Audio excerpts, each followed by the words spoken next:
Bueno, Dios es bueno. La verdad es que lo que predicamos se cumple, porque si al final todo fuera una teoría, pues sería todo así como para nosotros, pues como muy ficticio y estaríamos siempre pues así como muy...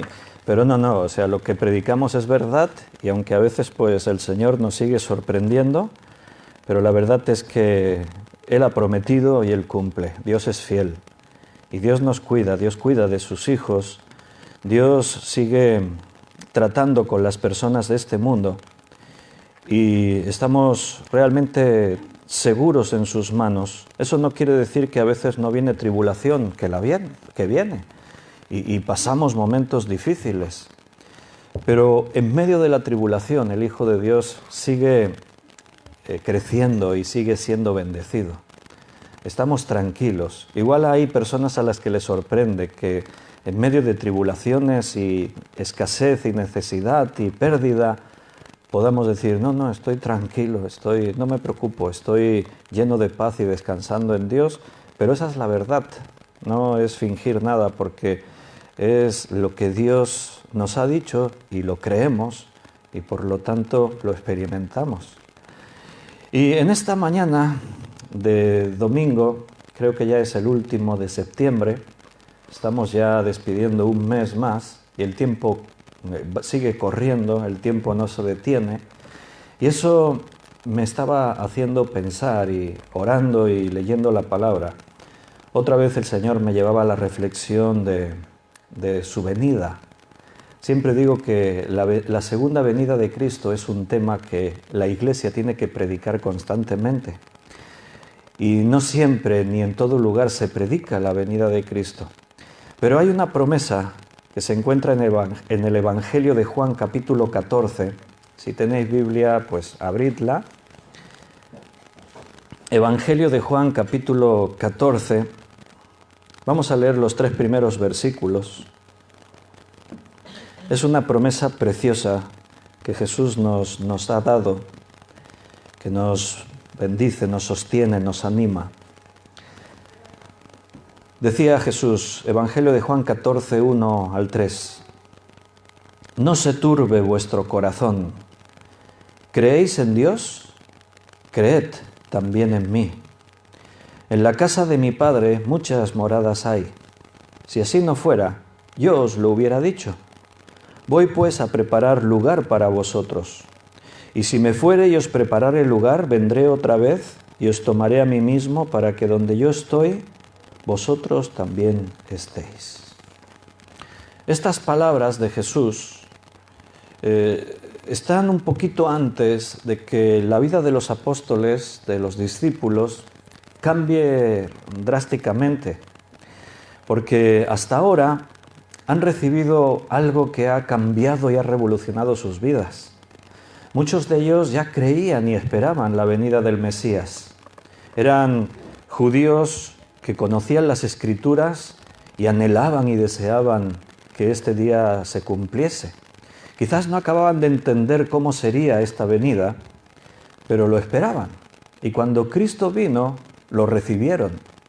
Ahora llevan ya alrededor de 3 años con Jesús y su día a día, pues imagínate, ¿no? O sea, no sé si nos lo podemos imaginar, pero trata de comprender lo que debía representar vivir con Jesús 24 horas al día.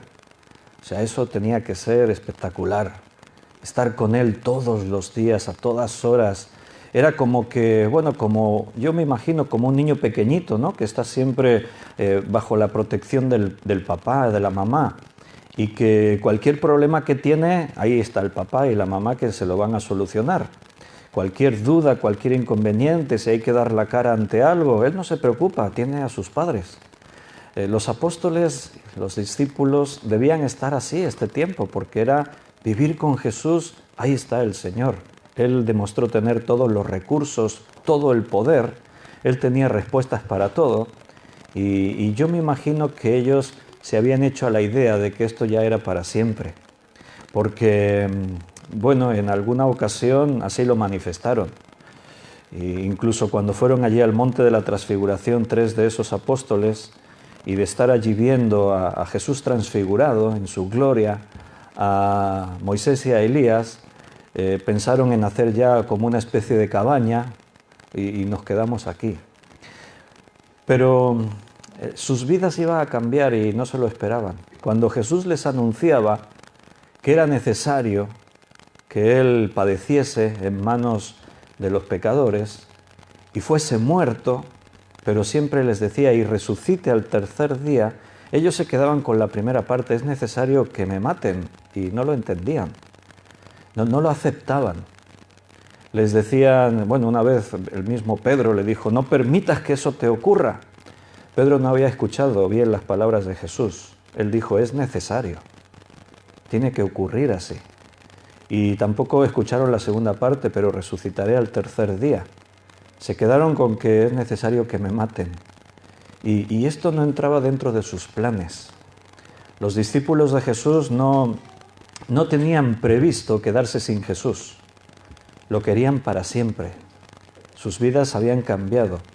Así que en poco tiempo, después de que Jesús les dice estas palabras, no se turbe vuestro corazón, su vida se va a volver caótica, su vida se va a colapsar. De pronto un día van a ver lo que nunca quisieron ver, no se podían imaginar, ver a Jesús cómo lo prendían, lo hacían prisionero, cómo lo maltrataban, cómo le azotaban, lo escarnizaban, se burlaban de él y Jesús no hacía nada.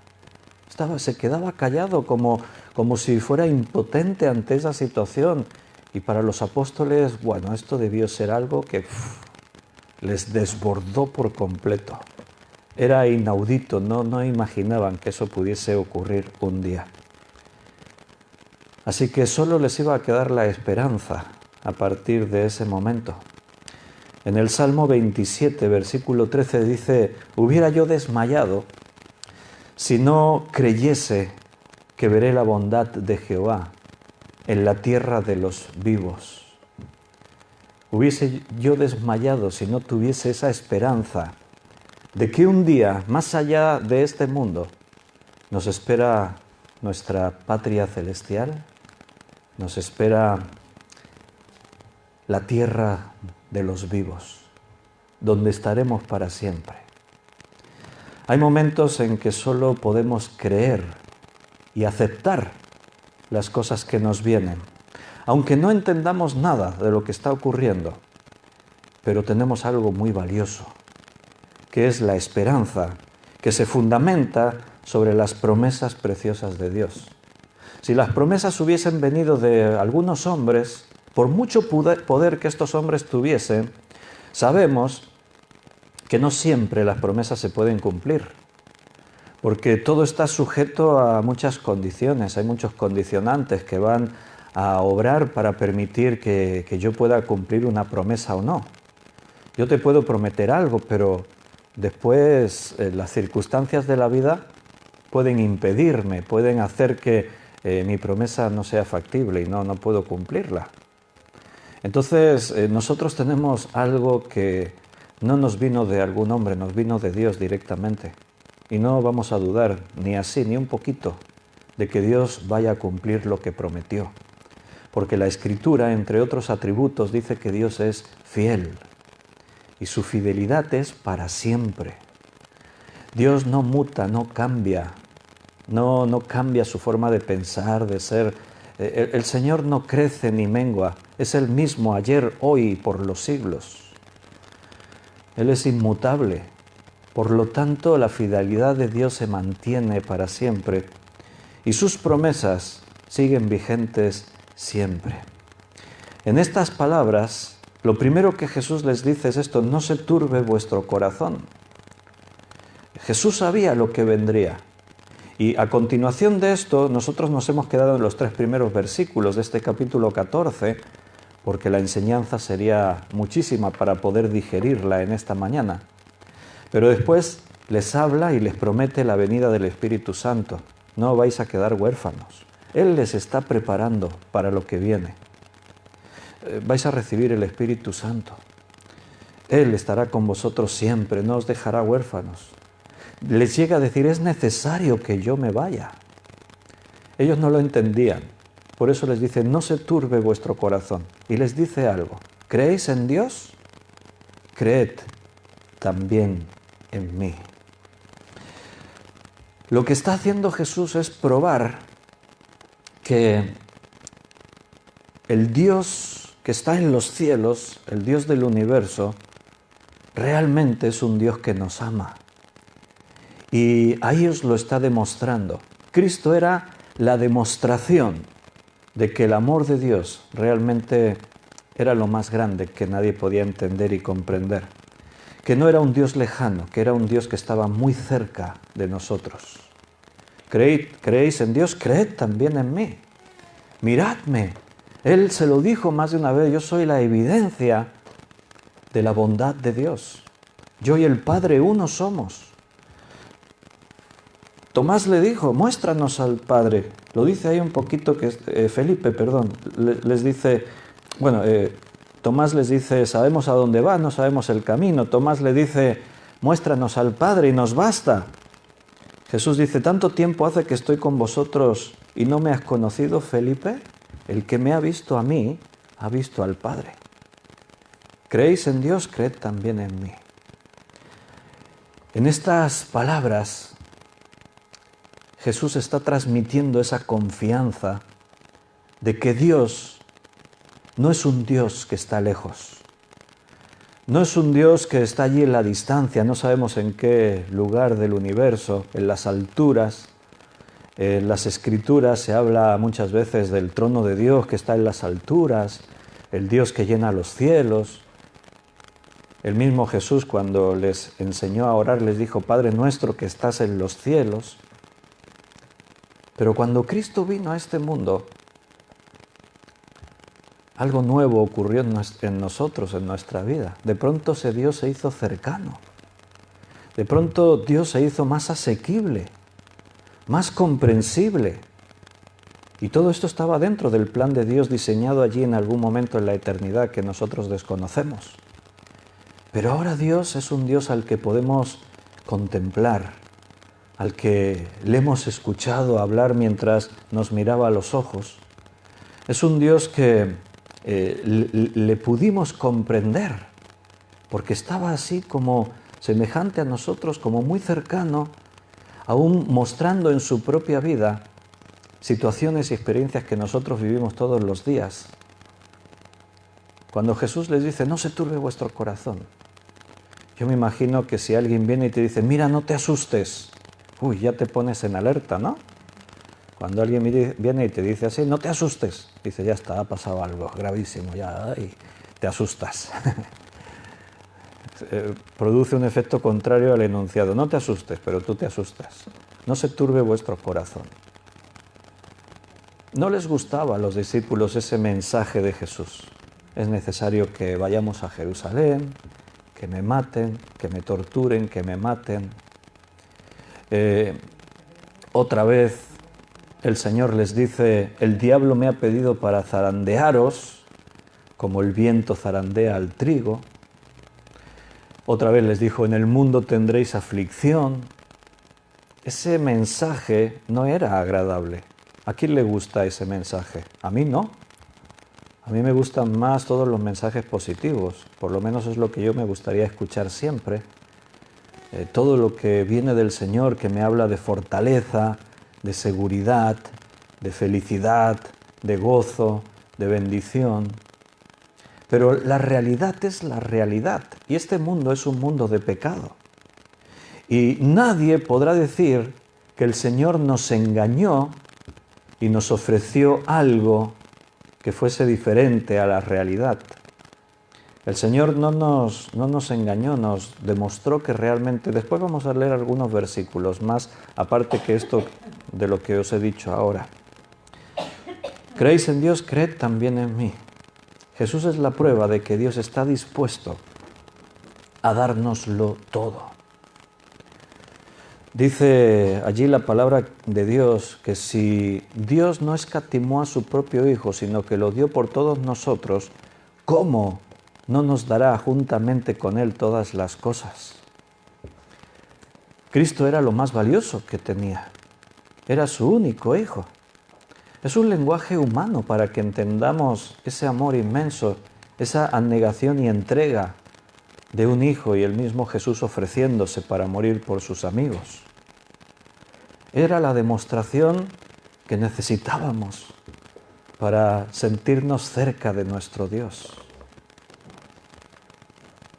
Por eso nuestra fe en el Señor tiene que ser inquebrantable, porque tenemos la demostración de que Él nos ama más que a nada, que su amor para nosotros nos va a dar todo lo demás que necesitamos. Cuando en este mundo tengas así como de pronto alguna necesidad, como antes estábamos contando el testimonio de Juan, ¿no? Cuando te encuentras que dices, bueno, me queda este dinero, no sé si podré ni llegar a comprar pan la semana que viene, pero la palabra de Dios, ¿qué dice? Dice, no os afanéis por el día de mañana. ¿Acaso no veis las aves del campo de los cielos? Ahí, de cada día comen y no se afanan. Dice la palabra, ni un pajarillo cae sin que el Señor lo sepa, lo tenga en cuenta. Para Él son importantes. O mirad las flores del campo, que tampoco se afanan ni se esfuerzan, y ni Salomón se vistió como ellas. Y decía Jesús, ¿no valéis vosotros mucho más que los pajarillos y que las flores del campo? ¿Acaso es lógico que pienses que Dios no conoce tus necesidades, tus problemas? Que Él no conozca tu preocupación, esa que a veces se te arraiga ahí bien adentro y no te deja dormir por la noche y no te deja disfrutar de una comida ni de las cosas buenas que tienes de tu familia y de la iglesia y de todo. Y ahí está la preocupación que te va por dentro ahí removiendo y te va... Constantemente Jesús nos llevaba a ese punto. Miradme a mí, creed en mí. Yo soy la demostración de que Dios os ama tanto que os va a dar todo lo demás, todo lo que necesitáis. Y les dice, en la casa de mi Padre muchas moradas hay. ¿Qué quiere decir con en la casa de mi Padre? La palabra casa es la palabra griega oikia.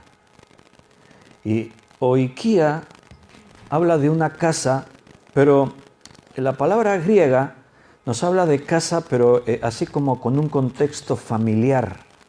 Es el hogar con la familia, el lugar de amor, donde hay reposo, donde hay descanso. En la casa de mi Padre. Muchas moradas hay. Muchas en el griego es polus, que significa muchísimo, abundante, en cantidad.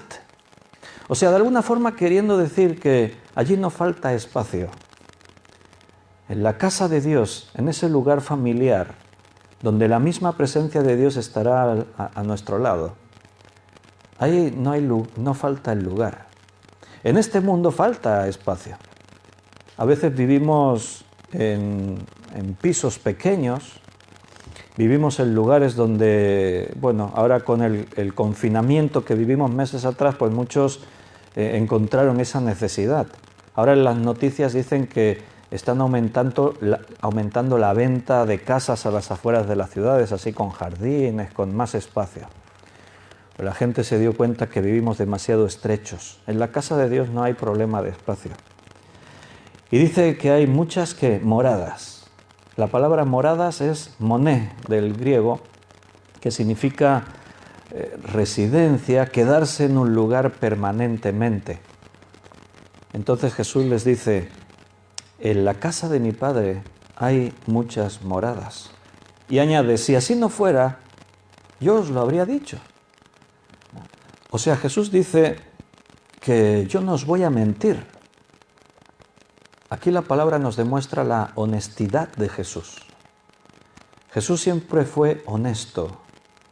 Nunca les engañó, nunca nos ha engañado. Nunca nos ha ofrecido algo que no fuese real. Él siempre nos ha dicho la verdad porque Él es la verdad. Jesús no hizo proselitismo ofreciendo promesas fantásticas. a sus seguidores, si venís para ser mis discípulos, yo os prometo oro y riquezas y gloria. Jesús no prometió nunca nada para convencer a la gente de que le siguiesen. Al contrario, su mensaje muchas veces echó para atrás a muchas personas.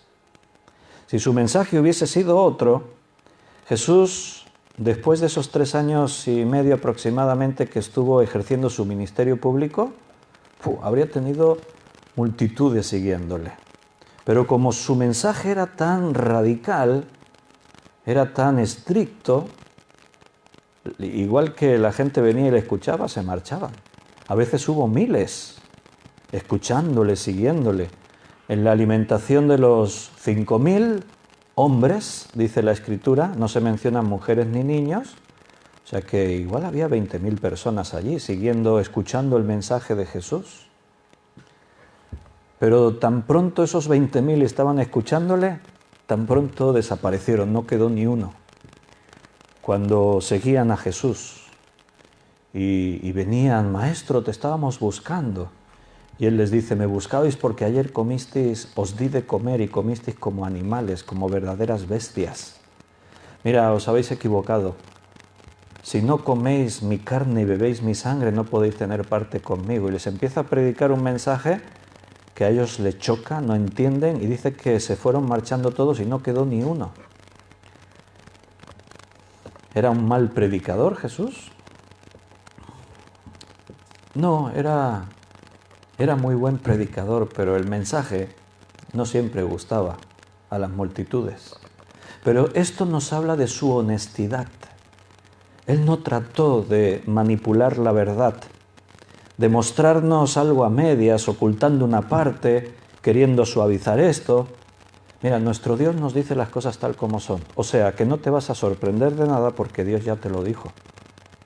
Y podemos estar tranquilos. Sabemos que lo que nos pueda venir y lo que pueda ocurrir, ya lo sabemos, ya lo conocemos. Solo una pequeña muestra. Vamos a ver por ahí en la Escritura, después volveremos aquí a Juan 14. Pero me voy al Evangelio de Lucas, capítulo 9. En Lucas 9, versículos 57 y 58, Jesús dijo, Lucas 9, 57, 58. Yendo ellos, uno le dijo en el camino, Señor, te seguiré a donde quiera que vayas. Y le dijo Jesús, las zorras tienen guaridas y las aves de los cielos nidos, mas el Hijo del Hombre no tiene dónde recostar su cabeza. O sea que los que habían comenzado a seguir a Jesús podían despedirse de comodidades, de mansiones de lujo, con piscina y con... No, mira, aquí estamos por trabajo. Si quieres seguirme, que sepas que es para trabajar y para sacrificarte. Te tienes que negar a muchas cosas. Yo no tengo ni dónde recostar mi cabeza. En Mateo capítulo 10, versículo 16 al 22, dice, He aquí, yo os envío como ovejas en medio de lobos. Sed pues prudentes como serpientes y sencillos como palomas. Y guardaos de los hombres porque os entregarán a los concilios y en sus sinagogas os azotarán. Y aun ante gobernadores y reyes seréis llevados por causa de mí para testimonio a ellos y a los gentiles. Mas cuando os entreguen, no os preocupéis por cómo o qué hablaréis, porque en aquella hora os será dado lo que habéis de hablar. Porque no sois vosotros los que habláis, sino el Espíritu de vuestro Padre que habla en vosotros.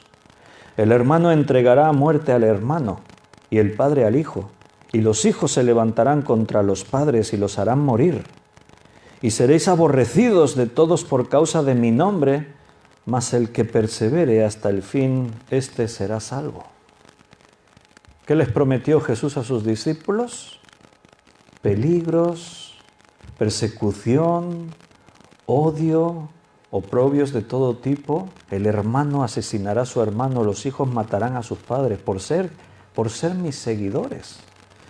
Bueno, con el comienzo lo dijo todo, os envío como ovejas en medio de lobos.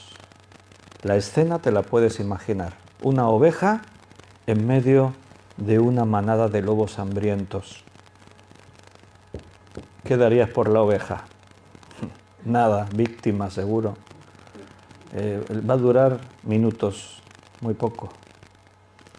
Jesús no les prometió nada que no fuese real. No intentó engatusarles y manipularles haciendo proselitismo con promesas fantásticas. Aquí mismo en Mateo, un poquito más adelante, capítulo 16, versículo 24.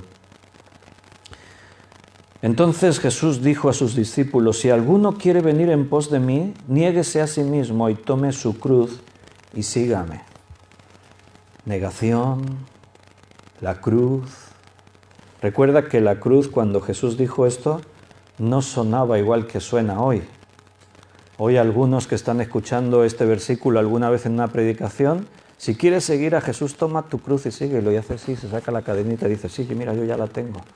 Yo ya tomé mi cruz. No era esa la cruz a la que Jesús se refería. Cuando Jesús dijo estas palabras, la cruz sonaba como algo horrible, horroroso. La única imagen que se le venía a la gente en su mente cuando oían la palabra cruz era muerte, pero así de violenta, sanguinaria, tortura. Era un lugar de ejecución la cruz.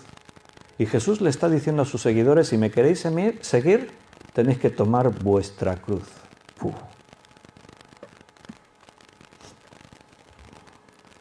Jesús se equivocaba. ¿Cómo iba a formar una gran iglesia predicando eso? Asustaba a la gente. Muchas de estas palabras iban dirigidas a personas posibles candidatos a seguirle. Antes lo hemos leído. Señor, te seguiré donde quiera que vayas.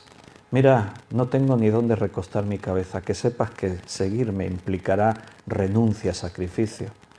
Muchas de estas palabras iban dirigidas a estos que empezaban a seguir a Jesús, y Jesús les decía estas cosas, los asustaba, se iban. Pero es que, hermanos, sabemos a qué hemos venido. Y si alguno no lo sabía, pues está enterando ahora. Pero sabemos para qué nos ha llamado el Señor. No para que nos hagamos tesoros en esta tierra, no vamos a estar aquí para siempre. No es para que soñemos en nuestros objetivos humanos y en edificar aquí grandes lugares y en atesorar y afincarnos en este mundo, pero si estamos de paso, tenemos que entender eso, que la vida pasa rápido y es breve. Y tenemos que vivir en el mundo, claro que sí, pero en lo justo. No te esfuerces más de lo básico, de lo necesario. Porque antes que nos demos cuenta, nos hemos ido con el Señor. Y entonces, ¿de quién será todo lo que conseguiste aquí? Jesús decía: haceos tesoros en los cielos. En el mundo vais a tener aflicciones. Os envío como ovejas en medio de lobos. Tenéis que asumir que tenéis que tomar vuestra cruz. O sea, no va a ser un camino fácil. Tenéis que negaros a vosotros mismos. Os van a menospreciar. Os van a insultar. Vais a perder amigos. Pero ahí es donde estamos, donde cada uno tiene que valorar si estás dispuesto a pagar el precio. Este mensaje, de estas palabras de Jesús, están en medio de una promesa preciosa que marca la diferencia para todo. En la casa de mi Padre muchas moradas hay. Si así no fuera, yo os lo hubiese dicho. Ahora Jesús les está prometiendo algo y les está apelando a su credibilidad. Jesús era creíble, porque les está prometiendo algo bueno, pero ellos saben que Jesús decía la verdad tal como era, no se andaba con tapujos. Vaya que si lo sabían, lo estaban experimentando todos los días. Entonces, a veces cuando tú prometes cosas y no se cumplen, pues dices: bueno, a este no nos lo podemos creer. Pero cuando Jesús les había dicho: mira, os va a pasar esto, va a pasar esto, va a pasar esto, y ese mensaje tampoco es agradable, bueno, ahora lo que Jesús dice tiene credibilidad, porque lo que Él decía era creíble, no buscaba eso, el engatusar y engañar a nadie. Jesús decía las cosas tal como son, que es como nosotros tenemos que hablar y predicar el Evangelio y predicar la palabra de Dios. El apóstol Pablo les decía a los efesios: por más de 3 años, de día y de noche, os he predicado todo el consejo de Dios, todo, no solamente una parte. Porque a veces ocurre esto. Yo escucho a veces predicadores y hay iglesias donde se predica una parte de la palabra, la parte que más nos gusta, todo lo que suena bonito en nuestros oídos. Pero después cuando te llegan los golpes que la vida te da, entonces estás desprevenido, no sabes cómo enfocar esa situación. Y algunos hasta le reprochan a Dios y se vuelven atrás. Pero el Señor nos ha dicho las cosas claras. Y Pablo le dice a los efesios, así dice, estoy libre, limpio de la sangre de todos vosotros, no me podréis reclamar que no os haya predicado toda la verdad. Los efesios nunca pudieron decirle a Pablo, Pablo, es que no nos avisaste, no nos lo dijiste, que iban a ocurrir estas cosas. Pablo los previno, les avisó. La visión de Jesús se extiende más allá de este mundo. Si tú tienes los ojos puestos en el mundo, pues eso es lo que tienes.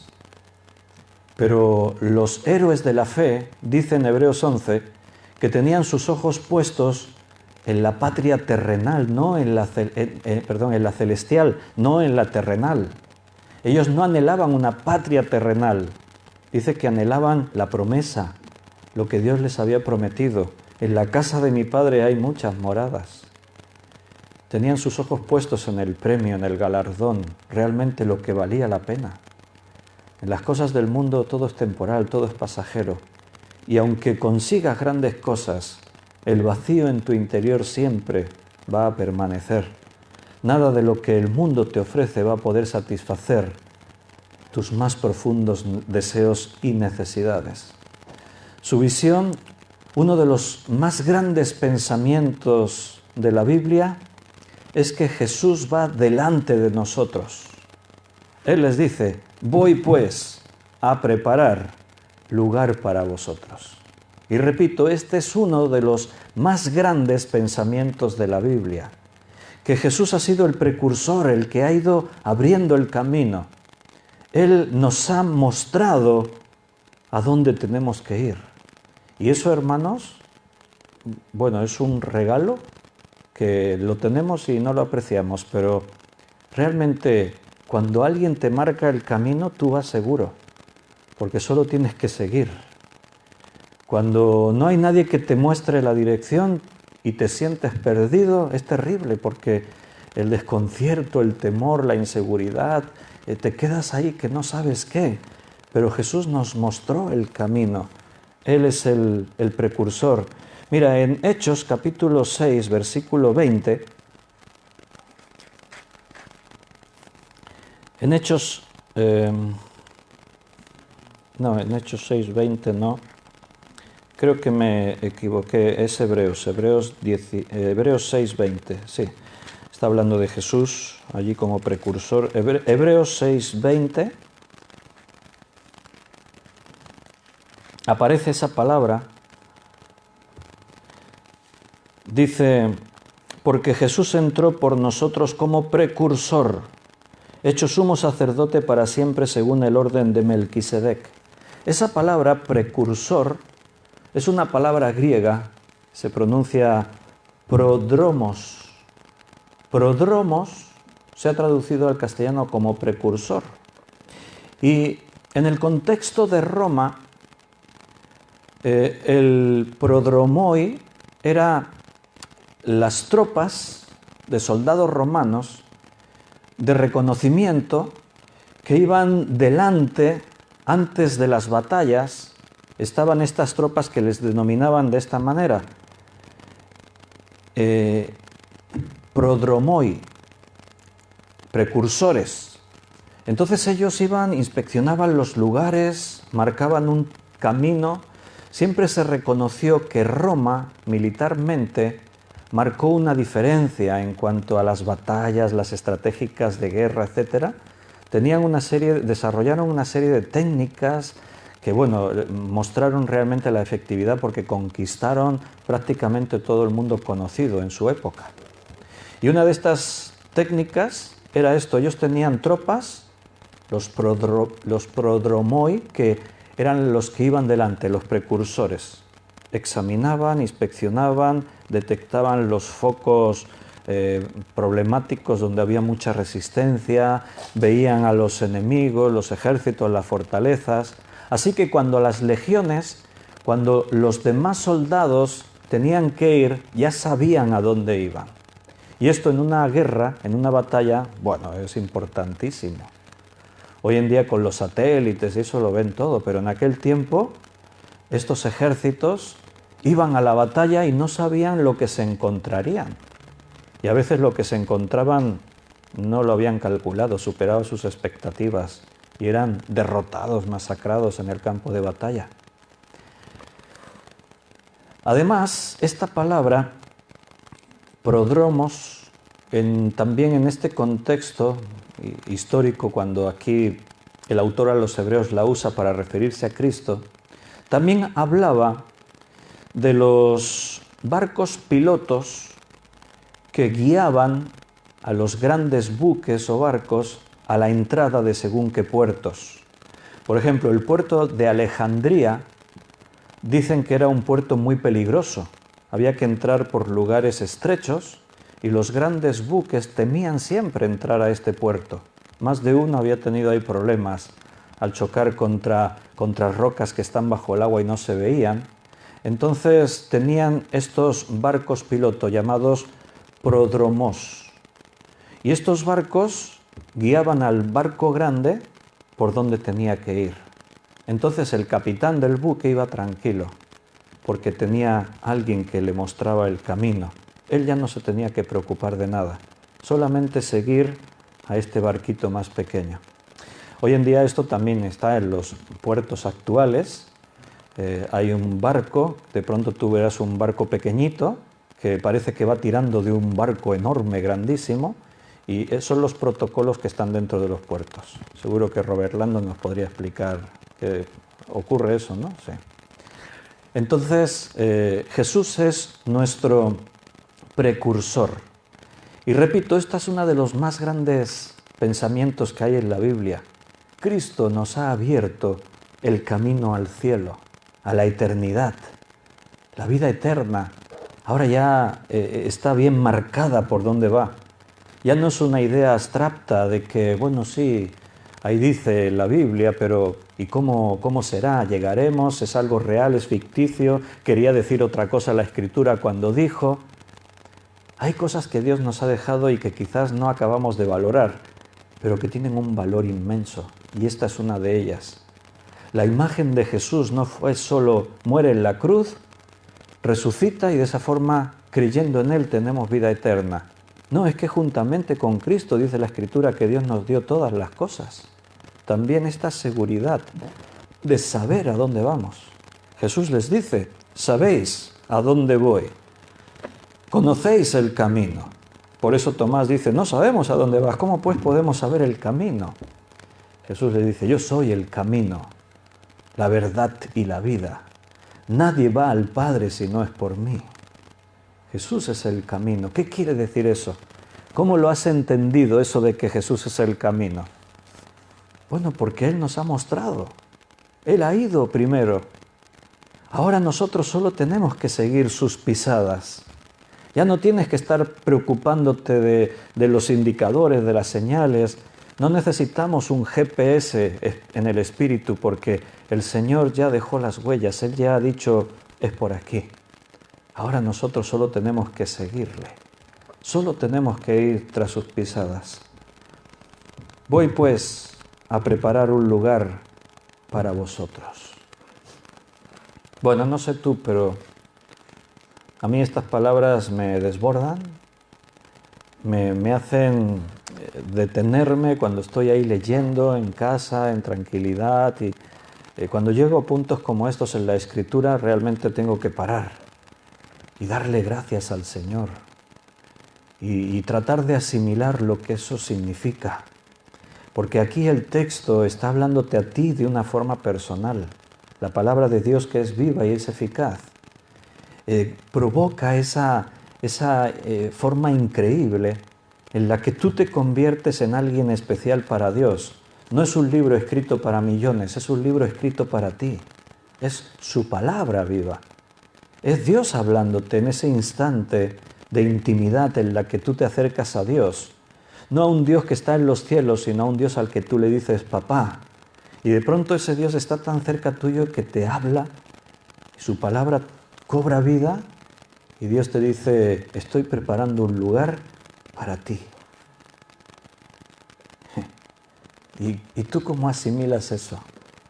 Que el Dios del universo, el creador de todas las cosas, este vasto universo que no se puede comprender, los científicos no pueden abarcar, ni siquiera a ver, y que Dios lo llena todo, y Él lo creó todo, y no sabemos ni siquiera lo que hay más allá del universo observable.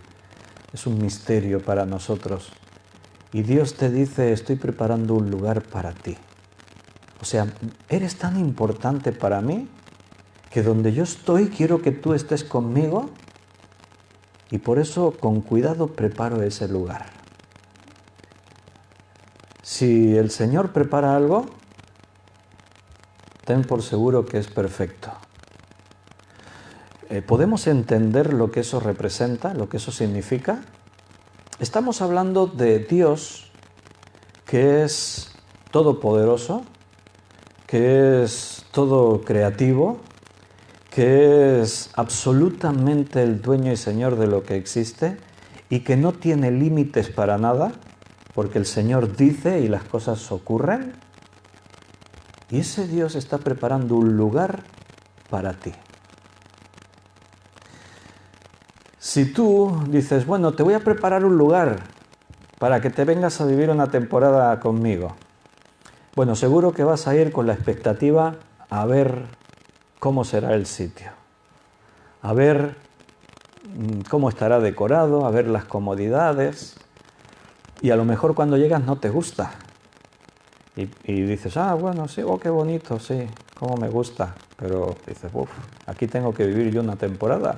Bueno, las paredes de color rosa con topitos azules. Bueno, y tú dices, qué chulo, sí. No, pero si el Señor te dice, estoy preparando un lugar para ti, primero que sus recursos no tienen límites. Y segundo, Él te conoce mejor que tú mismo a ti mismo. O sea, la palabra de Dios dice que hasta tus cabellos están contados, cosa que tú no sabes de ti mismo. ¿Has contado alguna vez tus cabellos? Algunos lo tienen más fácil, es el chiste siempre así fácil, ¿no? De cuando hay algún hermano medio calvo ahí.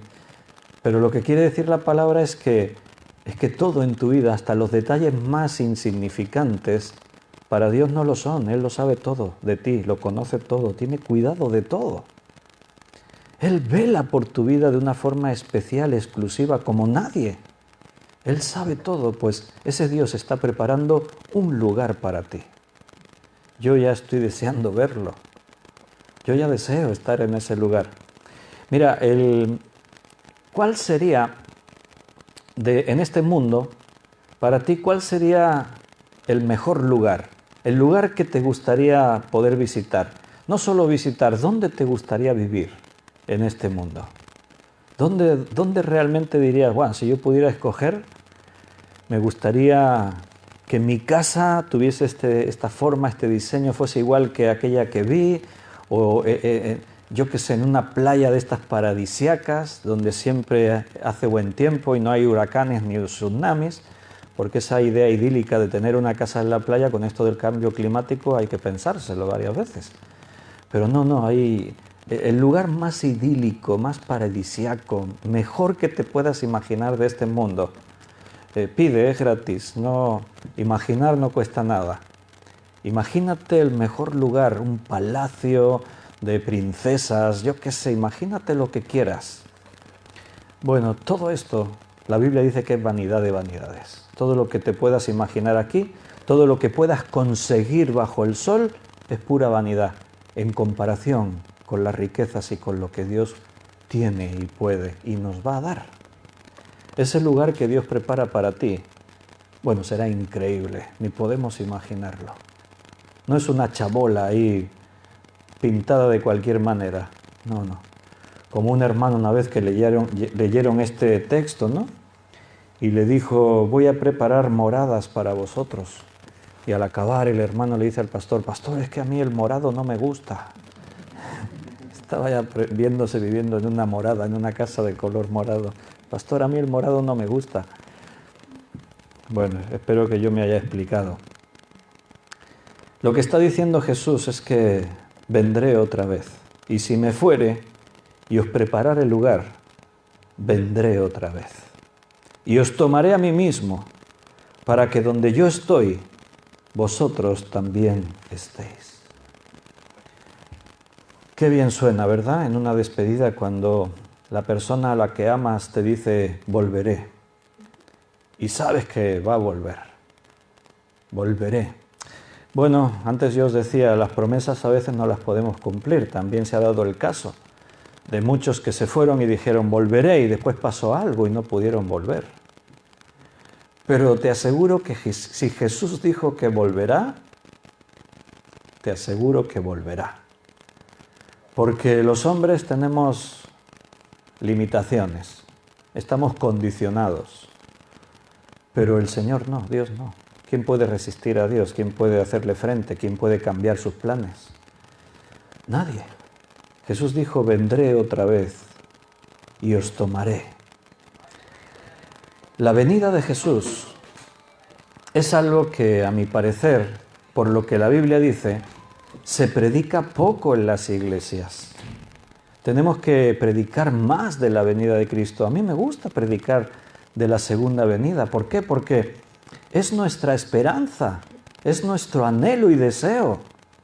Igual que el Señor dice aquí, porque donde yo estoy, quiero que vosotros también estéis. Al final este es el corazón del amor.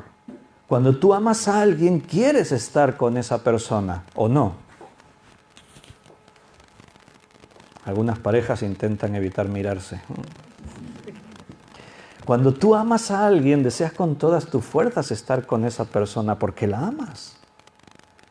¿Y dónde quieres estar? Con la persona a la que amas. No importa el lugar, pero quieres estar con ella. Es tu deseo. Todo eso se experimenta de una forma muy notable cuando nos enamoramos por primera vez de alguien. Hay ese amor que de pronto se experimenta por primera vez, el primer amor. ¿Y qué ocurre? Todo el mundo desaparece, lo único que ahora tienes en tu cabeza es la persona a la que amas. Todo lo demás es como si hubiese dejado de importar. Y el tiempo que estás separado de esa persona, tu única preocupación es el instante en el que te puedas reunir con ella. Esa es la obsesión. Estás todo el día ahí pensando. Y jóvenes, hoy en día tenéis teléfonos móviles y eso, pero cuando yo y otros que hay aquí éramos jovencitos no existía el teléfono móvil, aunque no os lo podáis imaginar, no hace demasiado tiempo de eso, hace pocos años. Y cuando estabas enamorado de alguien, pues no había WhatsApp, no había Instagram, ni Facebook, ni cosas para estar en contacto, no había llamadas, solo había teléfonos fijos y quien tenía un teléfono fijo en casa, que no era todo el mundo. Entonces, para llamar a alguien, tenías que tener tú una línea fija y que la otra persona tuviera fijo, pero que además estuviese en casa. ¿Cuántas veces no buscabas por ahí una cabina de teléfonos en la calle? Voy a llamarla. Y tú...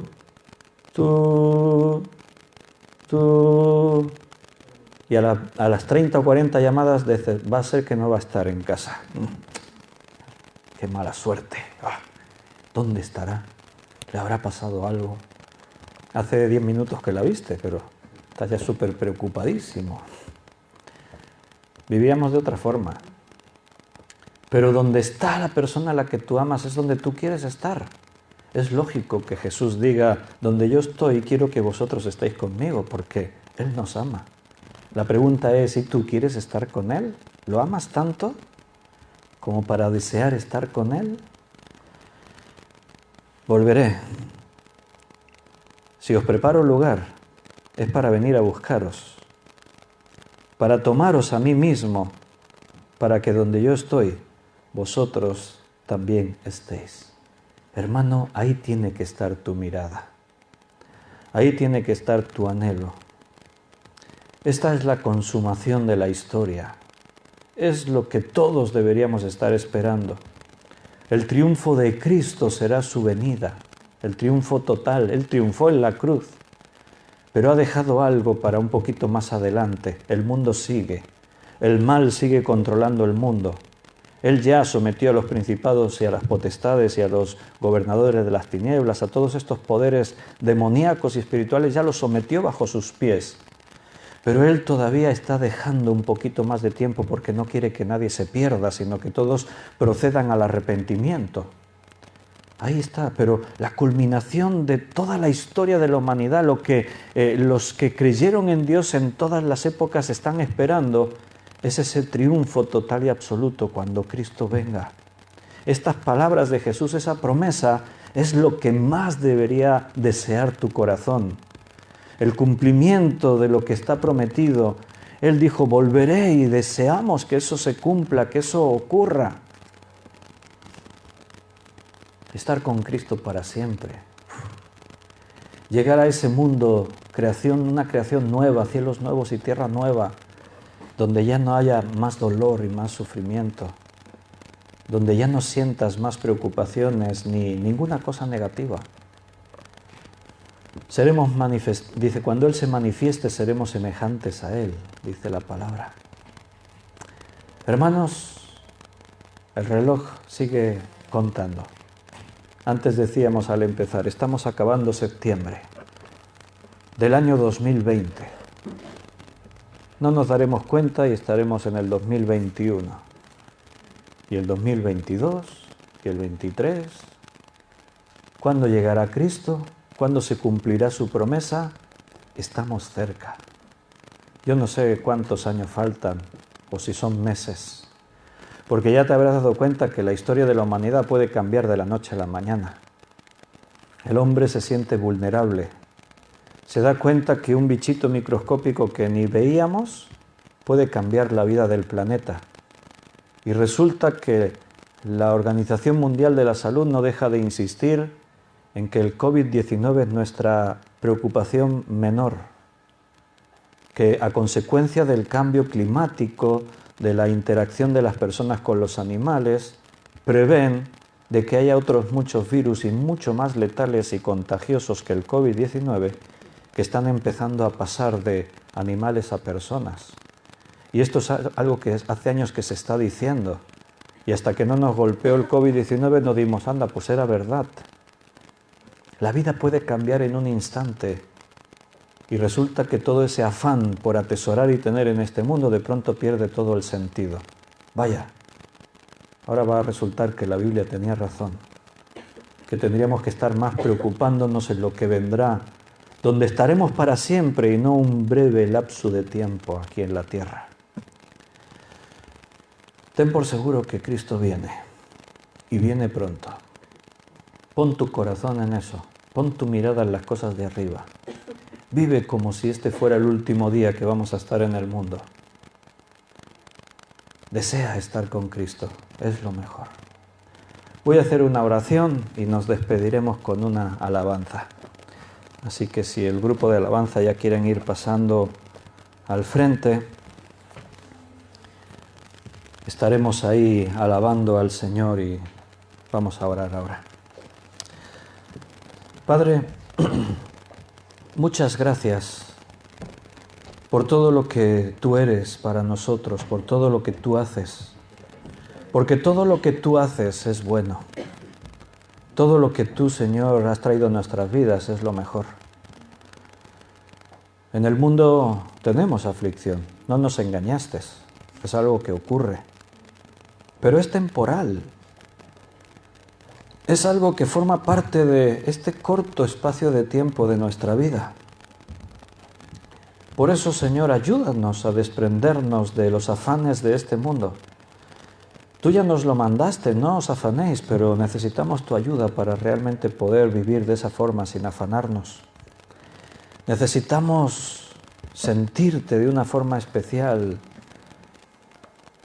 viviendo la promesa, sintiendo que realmente lo que tú dijiste es algo que forma parte de nuestra vida.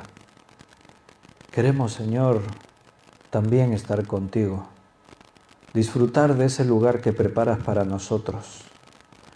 No es algo ficticio, no es una idea abstracta, es algo real. La palabra muestra un lugar físico, real, ese lugar que preparas. Es un espacio que ocuparemos, que estaremos, que disfrutaremos. Gracias, Señor, porque Cristo viene pronto. Y gracias porque nos has dado ese privilegio de tener esta esperanza, de llamarnos hijos tuyos. Amamos tu venida, Señor. Por eso podemos decir, sí, ven, Señor Jesús. Gracias, Señor, por habernos hablado de esta forma y habernos prometido estas cosas preciosas. Ahora ayúdanos a vivirlas. Yo te doy gracias por mis hermanos que están aquí en esta mañana y gracias por los que están también siguiendo este culto a través del directo en Facebook y en Internet. Bendícelos, bendice a cada uno. Bendice sus vidas para que ellos entiendan, sean llenos de todo conocimiento, sabiduría e inteligencia espiritual, para que así puedan poner sus ojos en los cielos, en la promesa, y vivir en consecuencia con eso. Muchas gracias, yo los bendigo en tu nombre y te doy las gracias por amarnos tanto y seguir esa obra que has empezado en nosotros.